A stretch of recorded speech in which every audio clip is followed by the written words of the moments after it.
você deixou um colega seu, um indivíduo igual você, morrer porque quebrou a perna, você ainda é bicho.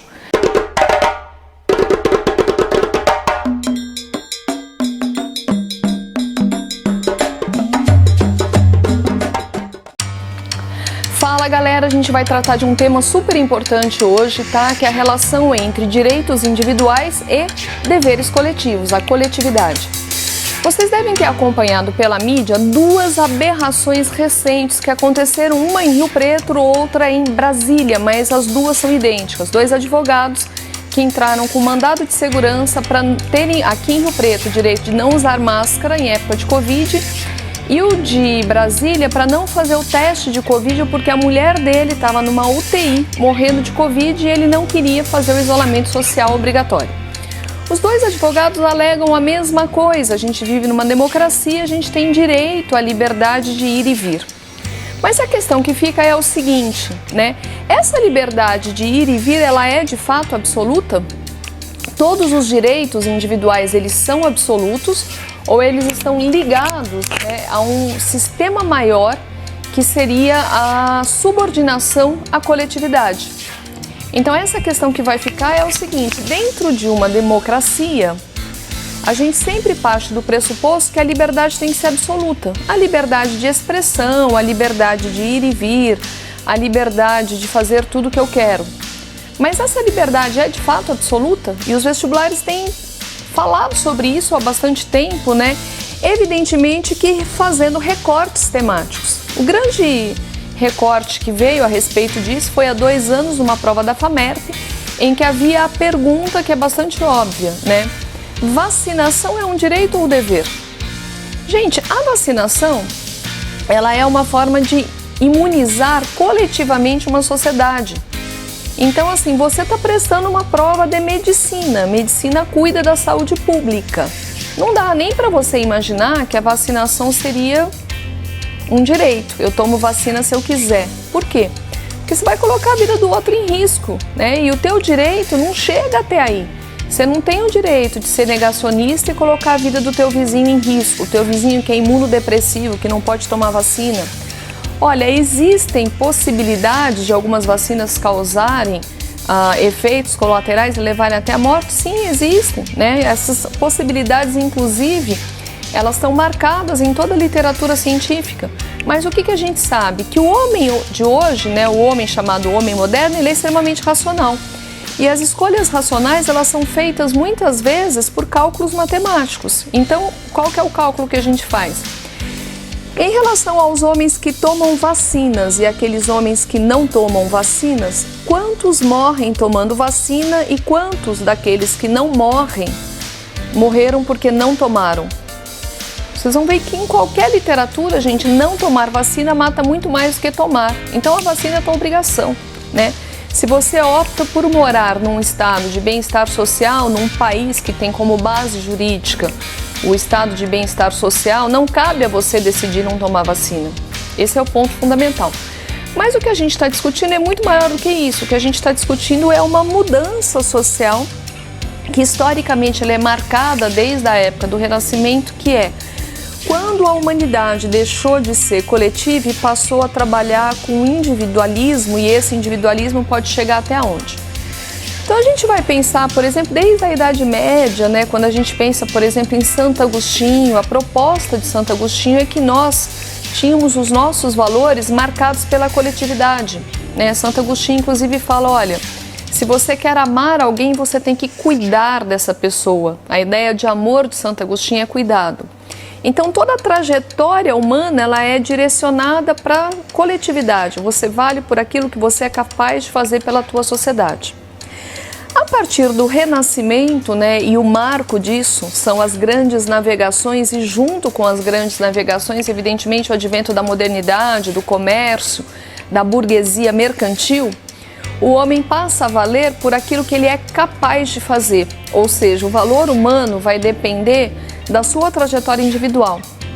A partir daí, o nosso nome de família já não é mais tão importante. A gente pode ser chamado até pelo pré-nome, como fez o Jean-Jacques Rousseau, que se recusava a ser chamado de Rousseau, ele queria ser chamado Tô rindo porque a minha cachorrinha tá fazendo parte da aula agora, tá? Ela tá atrapalhando o trabalho da produção do câmera aqui, coisa tá complicada. O Rousseau pede para ser chamado de Jean-Jacques, porque ele não quer ser coletivo, ele quer ter uma marca individual.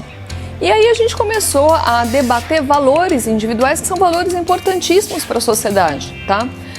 Depois desse grande advento, né, a gente tem, por exemplo, a Revolução Francesa, cuja pauta estava ligada na modificação de valores que eram coletivos, voltados para o absolutismo monárquico, para valores individuais. Ninguém mais quer obedecer um governante porque ele é a representação de Deus na Terra. A gente obedece a um governante que possa nos representar. Os sistemas políticos se tornaram representativos, né? E a base da Revolução Francesa, vocês se lembram, liberdade, fraternidade, igualdade para todos. Se nós somos todos iguais, significa que nós temos que ter direitos iguais. Acontece que todos os direitos iguais que a gente tem, são vários, direito de ir e vir, direito à saúde, direito à dignidade, direito à intimidade humana, direito a não ter a casa invadida, né? A gente tem o direito a domicílio, a gente tem uma série de direitos que a gente vai debater cada um deles em sala de aula. Todos esses direitos individuais, sem exceção, eles são subordinados àquilo que a gente chama de pacto social. A base, né, do Estado democrático de direito é um contrato que a gente faz. Eu abro mão dos meus desejos, das minhas prerrogativas em prol do bem da coletividade. E este pacto social que subordina, né, qualquer direito individual, ele vai dizer respeito à saúde, ao direito de ir e vir, ao direito de trabalhar, ao direito de fazer comércio. Então hoje, quando os estados de bem-estar social decretam lockdown, que é o tema da vez, para poder preservar a saúde da população, porque o sistema público de saúde entrou em colapso, então se você pegar Covid, mesmo que você tenha dinheiro, você vai morrer. Não tem leito de hospital para você e não dá para tirar o leito de um pobre que está lá para colocar um rico que pode pagar por ele, né? Pelo menos não por enquanto, pelo menos.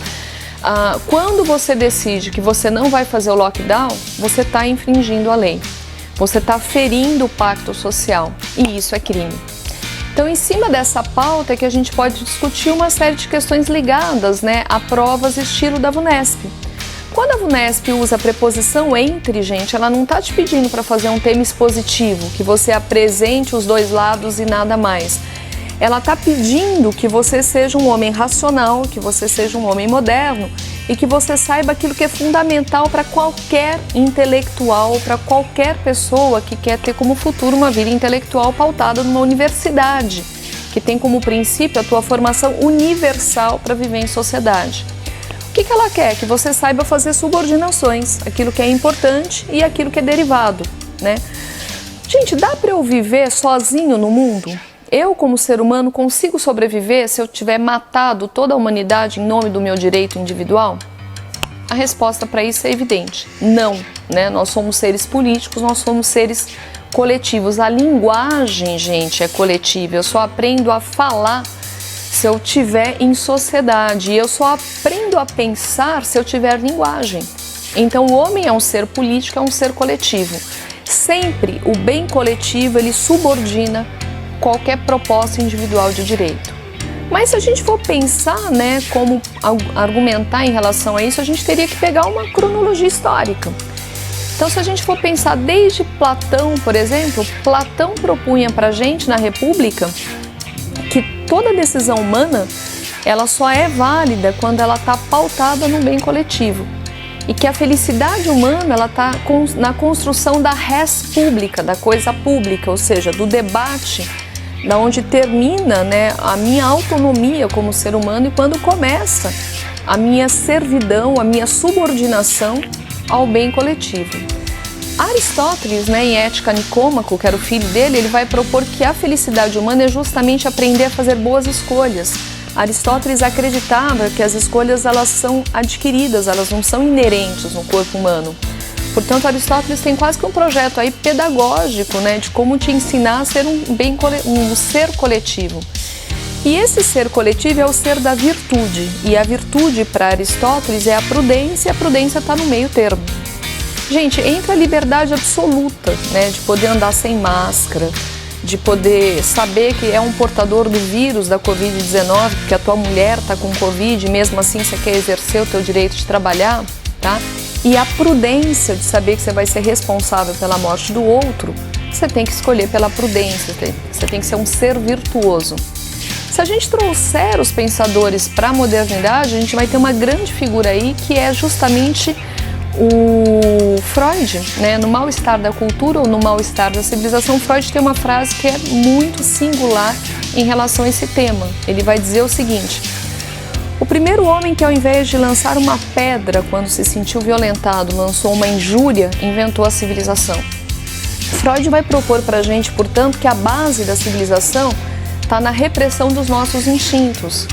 E ele vai dizer mais, ele vai falar, olha, o primeiro homem que fugiu de um mamute sozinho, se escondeu numa caverna. Quando saiu da caverna, percebeu que era difícil sobreviver, do próximo mamute que ele fugiu, ele levou uma coletividade junto. Então ele aprendeu a cuidar do outro.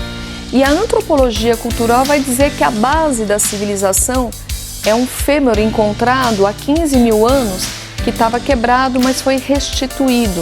Qual que é a ideia, né, galera? Qualquer ser humano que quebrasse um fêmur há 15 mil anos virava presa fácil de um animal selvagem, de alguém que iria devorá-lo. A não ser que tivesse sido cuidado por um coletivo. Então, quando você deixou um colega seu, um indivíduo igual a você, morrer porque quebrou a perna, você ainda é bicho. Mas quando você parou tudo que você estava fazendo e foi cuidar desse sujeito que quebrou o fêmur, porque vocês imaginem como que era cuidar de um fêmur na época da pré-história, tá? Demorava para colar 60, 90 dias, alguém ia ter que caçar e alimentar esse indivíduo. A partir dessa ideia de cuidado é que a gente consegue criar aquilo que é a civilização. Então, se a gente é ser civilizado, a base da civilização está justamente nessa possibilidade de construção de valores coletivos que possam subordinar valores individuais.